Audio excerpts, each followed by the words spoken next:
boys and girls. My name is Mary Bates, and I'm a second grade teacher at West Hills Elementary School. Welcome to our social studies lesson for today. This month in social studies, we've been focusing on history, and today we're going to learn about three famous Americans: Rosa Parks, Martin Luther King Jr., and Neil Armstrong. As you're watching the video today, if you're having some troubles with the materials, there are some things that you can do to help you. You can turn on the closed captions so that you can read along with the video. You can also adjust the playback speed to slow it down so that you can understand it a little bit better. You can also play, pause, and rewind so that you can watch the materials again. That's a great way to help you understand. And if you're still having trouble, then you might ask someone in your home to watch it with you. That could be a parent or a big brother or big sister. I'm sure that anyone would be glad to work with you and help you understand our materials. The first person that we're going to talk about today is Rosa Parks.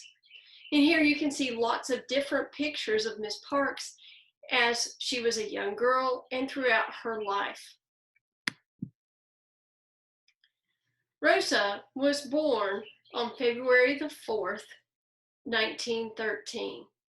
Her name was Rosa Louise McCauley. As a young girl, Rosa was taught at home by her mother until she was 11 years old. When she was 11, Rosa attended the Montgomery Industrial School for girls. Now, this school was a segregated school because at that time, white children and African American children were not allowed to go to the same schools. That was called segregation. Rosa attended this school until she was in high school. When Rosa was in high school, both her mother and her grandmother became ill, and she had to quit school in order to take care of them. When she was 19, Rosa met Raymond Parks, and she married him on December the 18th, 1932. Raymond encouraged Rosa to go back to school and get her high school diploma, which she did, which was very unusual for an African American woman at that time. Raymond and Rosa were both involved in the civil rights movement. Rosa became a member of the National Association of the Advancement of Colored People in 1954. Rosa was arrested on December the 1st, 1955, because she refused to give up her seat on the bus. She had been at work all day long and she was tired, but she was tired mostly of the fact that people were not treated equally just because of the color of her skin. She didn't think that was right, so she refused to give up her seat on the bus. The Montgomery bus boycott was organized by Dr. Martin Luther King Jr. We're going to be learning more about him in just a little bit. But thousands of people refused to ride the bus for over a year to protest segregation. They chose to walk, to ride bicycles, and carpool instead of taking the bus. Now, this really affected the bus company because they didn't have people riding the bus, and so they lost money. The argument over the bus boycott went to court, and eventually, over time, the Supreme Court ruled that segregation was unconstitutional. So the laws were changed so that the buses were no longer segregated and anyone was allowed to sit wherever they wanted to on the bus.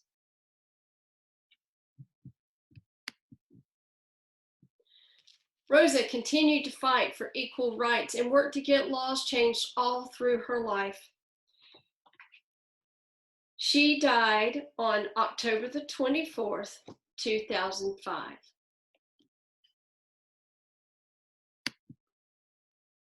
The next person that we're going to learn about today is Dr. Martin Luther King Jr. One of his quotes is at the top here. It says, "Darkness cannot drive out darkness, only light can do that. Hate cannot drive out hate, only love can do that." As we'll learn, Dr. King really wanted people to be able to get along with each other no matter what their skin color was. Martin was born on January the 15th, 1929. But here's something that you might not know. When he was born, his name wasn't Martin. It was actually Michael. He was named after his father, who at that time was Michael King. Now, his dad was a minister. And in 1934, Mr. King Sr. went to Germany, and he was inspired by the Protestant Reformation leader, Martin Luther.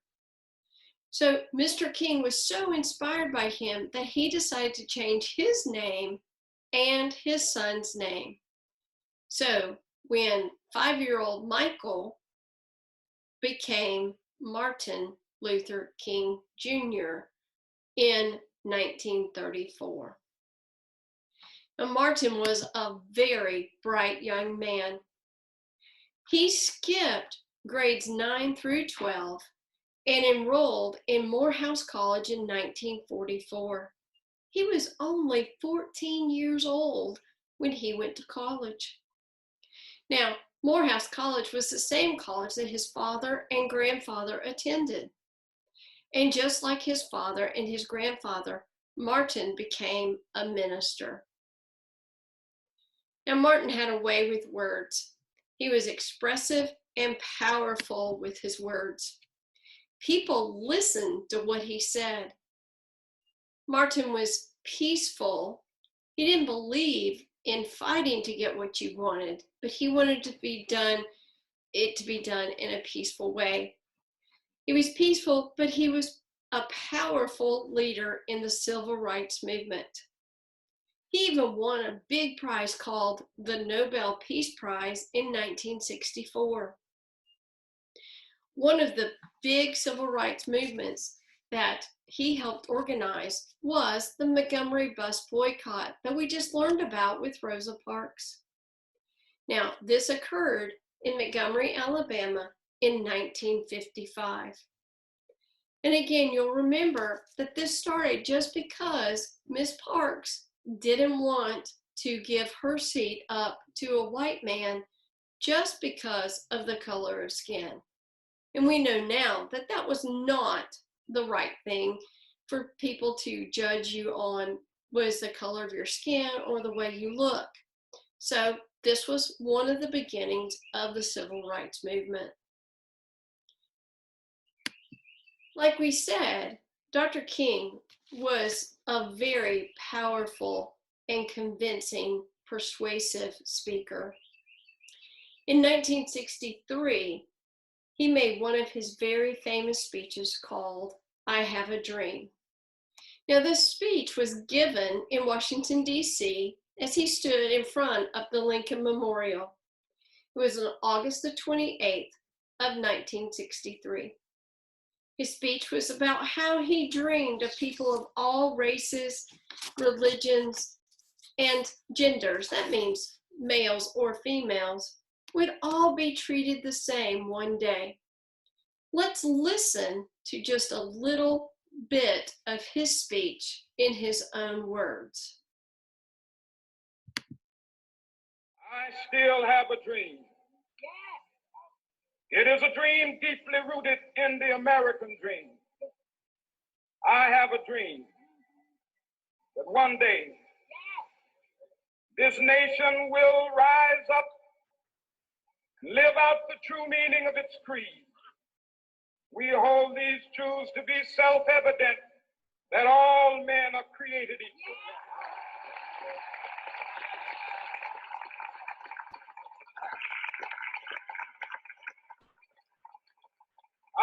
dream that one day on the red hills of Georgia, the sons of former slaves and the sons of former slave owners will be able to sit down together at the table of brotherhood. I have a dream that one day, even the state of... That was just a little bit of the video from his speech, I Have a Dream.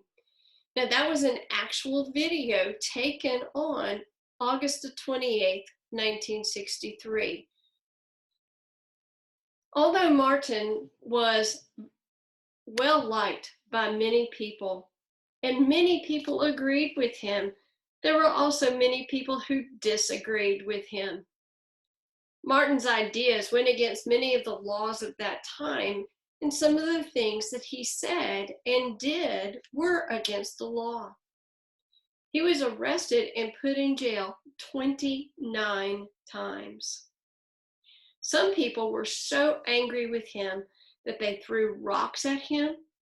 One time, someone even caused his house to blow up. Unfortunately, there was one person named James Earl Ray who shot and killed Martin. This happened on April the 4th, 1968, as he was giving a speech on the balcony of a hotel in Memphis, Tennessee.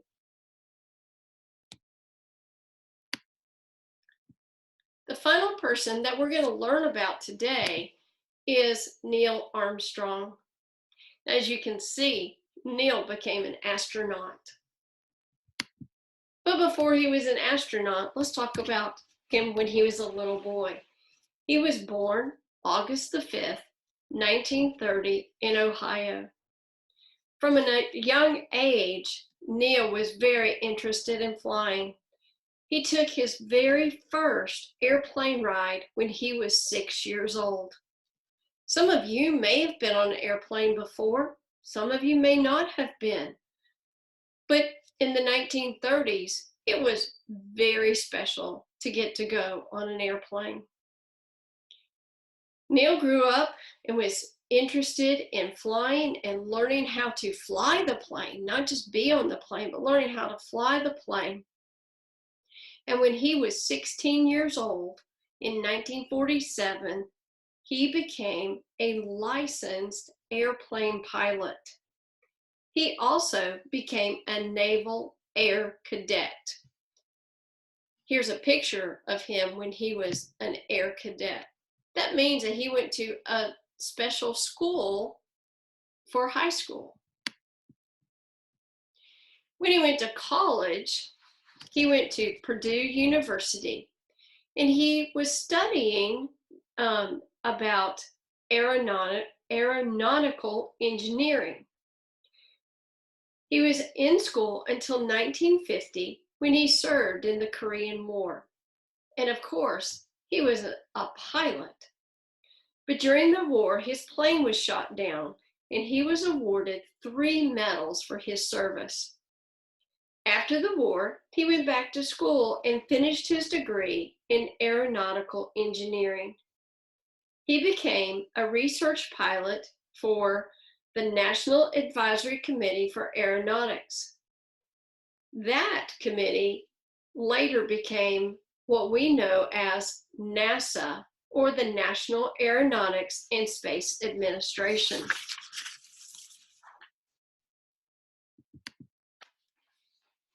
In 1962, Neil became an astronaut. On March the 16th of 1966, Neil was the command pilot of the Gemini 8. Now, this flight didn't go to the moon, but it did go into space.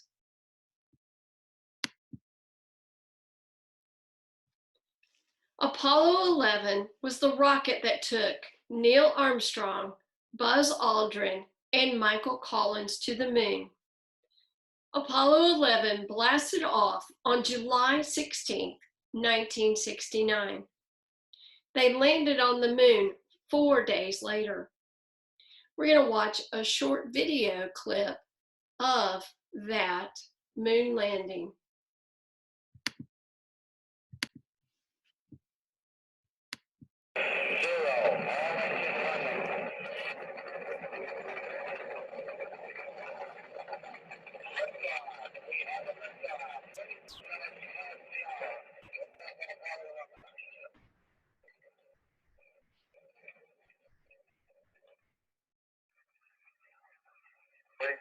2.5.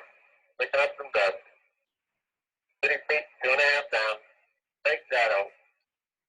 4 forward. 4 forward. Drift into the right a little. 1.5. Contact light. Okay, engine stop. Houston, Tranquility Base here. The Eagle has landed. Roger, Tranquility. We copy you on the ground. You got a bunch of guys about to turn blue. We're breathing again. Thanks a lot.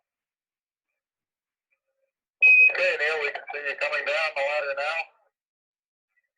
I'm at the foot of the ladder. The 11-foot beds are only depressed in the surface about 1 or 2 inches. I'm going to step off the limb now. That's 1 small step for man, 1 giant leap for mankind. Tony, this is so good you can't believe it. I believe it, Charlie. It's raining, Johnny. Look at it go, would you, Charlie? You got all your steering and it's rain. Oh, this is going to be so. As you can see from the video, Neil Armstrong was the first man ever to step foot on the moon. This was a very exciting time for the United States as well. They were the first country to make it to the moon. Here you can see where the astronauts put up an American flag there on the moon. Neil resigned as an astronaut from NASA in 1971.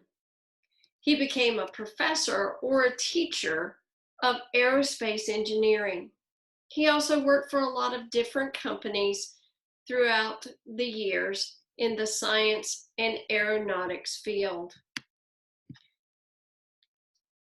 Mr. Armstrong continued to work up until he became older, and he died August 25th, 2012. I hope you've enjoyed learning about our 3 special Americans: Rosa Parks, Martin Luther King Jr., and Neil Armstrong. Along with our video, there's a printable packet that you can download, and you can look at some extra resources. There are some books that you can look at on YouTube about all 3 of our people that we've learned about today. There are also 3 different tasks that you can complete with people at your house. In the materials, there are 3 tasks that you can complete. The first task is to draw a timeline. Now, in order to draw a timeline, you're going to need a piece of paper, a poster board, or some construction paper. When you make a timeline, you can draw it by just drawing a straight line across your paper. Well, if I can get it to work for me here. Drawing a straight line across your paper. You're going to want to start with the date of 1913 because that is when Rosa Parks was born. So you would put your first date right here on this end of the timeline.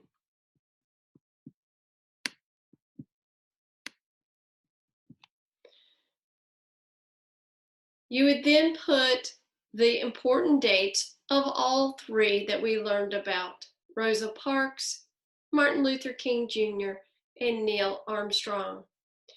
You could just write the dates and the events that happened at that time on your timeline. You could print some pictures of those events from the internet and glue them on your timeline to add to it, or you could draw your own pictures and be creative. The second task is to write a narrative. Now remember, a narrative is a short story, and it can be fiction or it could be nonfiction. But with fiction, you could add yourself as a character. So you might choose to write a short story about Neil Armstrong and include yourself as another astronaut on one of his missions. That could be a lot of fun, but you want to make sure that you would include information that you learned about Mr. Armstrong in your story. That would make it realistic fiction or historical fiction because those events would have really happened. You could do the same thing with both Rosa Parks and Martin Luther King Jr. as well. Your third task is to make a collage of pictures of Rosa Parks and Martin Luther King Jr. and compare and contrast the things that they did during their lifetime. Now, again, you could print pictures from the internet and cut them and paste them onto paper or poster board or construction paper, or you could draw the pictures yourself. Any of these tasks are optional, but they would be a lot of fun and encourage you to remember the information that you learned today. I hope you guys are having a great summer and that you are looking forward to going back to your schools in August. Thank you for being with us today.